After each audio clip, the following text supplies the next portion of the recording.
Oh, Mrs. Knife Delights and I out for a morning drive. Oh, we complain about winter, but then you get these beautiful scenes like this with the snow and the frosted trees. It's just gorgeous this morning. We got the sun shining finally. Oh my goodness, is it pretty out. Looky there. Oh, look at all the snow down in there.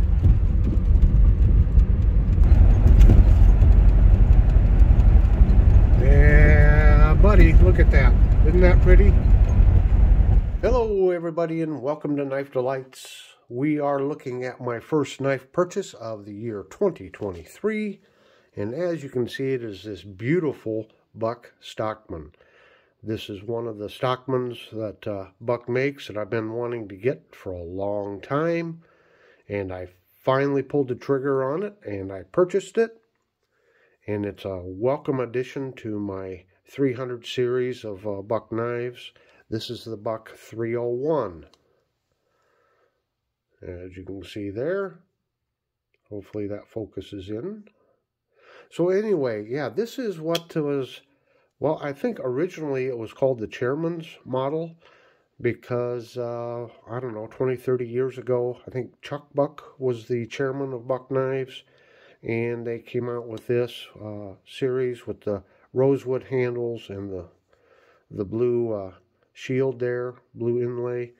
And then there was an etched autograph of Chuck Buck there on the blade. I want to say it was Chuck Buck. I hope it was. But anyway, then they continued making this. And this is just a dressed up version of the 301 Stockman.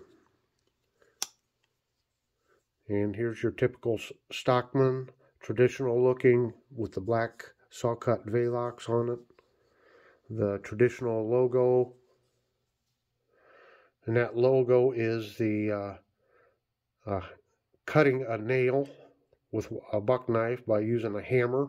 And that was one of their early marketing ideas, is they'd go out and cut a nail and say, you know, see there, our blades are so tough you can cut nails. So that's where that logo comes from. The history of the Stockman pattern, well, that's something we need to get into one of these days. I just wanted to give a quick look at this one here. And we have a lot to go over on these knives. I mean, look at this beautiful hollow grind on it. Fantastic clip point. You can see here the nail notch is nice and deep. Yeah. Buck made a lot of innovations to the Stockman knife, and to me, for a working knife, I think the Buck Stockman, well, they really did it right. They came up with a lot of nice things, such as typically on a Stockman knife, the clip point blade has a spring, and then the sheep's foot and spade blade share a spring. Buck really reinforced their Stockmans. They actually have 3 springs there, so every blade has its own spring, which is important because they have found that the most commonly used blade was this sheep's foot. This is what a lot of people use for cutting cardboard and doing all their yucky tasks with, and so this was the blade that really got beat up. So it has its own spring, and Buck also moved the position of the blades. They moved the spade blade to the outside and the sheep's foot to the inside with its own spring again. And that way, one advantage to that is you have a nice straight blade there. You can almost use it like a coping blade for scoring because it's nice and straight there. The other reason is Buck uses a little thicker liners, I think, and by putting this blade right there in the middle, the most abused blade, you are now surrounded by lots of metal, and it gives it a lot of strength. Another reason some of the Buck knives, or these Buck Stockmans, you go with the blade thickness. They're nice thick blades, and we can do some comparisons one of these days. So then you got your spade blade here.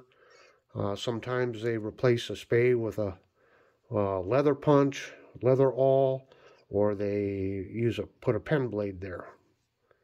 But of course the spay blade is for animal castration, something that the farmers and ranchers would perform.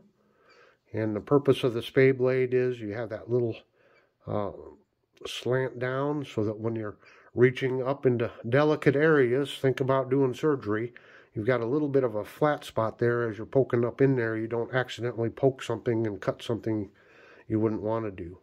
Now the spay blade is a little different on a trapper because they're a big long blade. And again, the reason for that little flat spot there is as you're removing the pelt off of an animal, the one thing that was always drilled into me is you never want to poke a hole into that pelt because you're reducing the value of it. So again, for the same reason, that's why there's that little flat spot there. As you're reaching up into areas as you're trying to skin the animal, you're not going to accidentally, or hopefully not accidentally, poke a hole in the pelt. So that's why you would find a spay blade on a trapper. But this is just a lovely, gorgeous knife. It is more expensive than a lot of the budget knives, but again, we'll go over why this is an excellent Stockman. It's built for work. It is built for work, and I just love these Stockman knives. So my goal in 2023 was to get back to my roots, to get back to filling out my buck collection, and I just thought that this was an excellent knife to get started with. And here's this, again, just a quick overview. There's a lot to go over on the innovations that Buck did to the Stockman and why it's such a great Stockman knife. So anyway, until next time, everyone, have a very delightful day.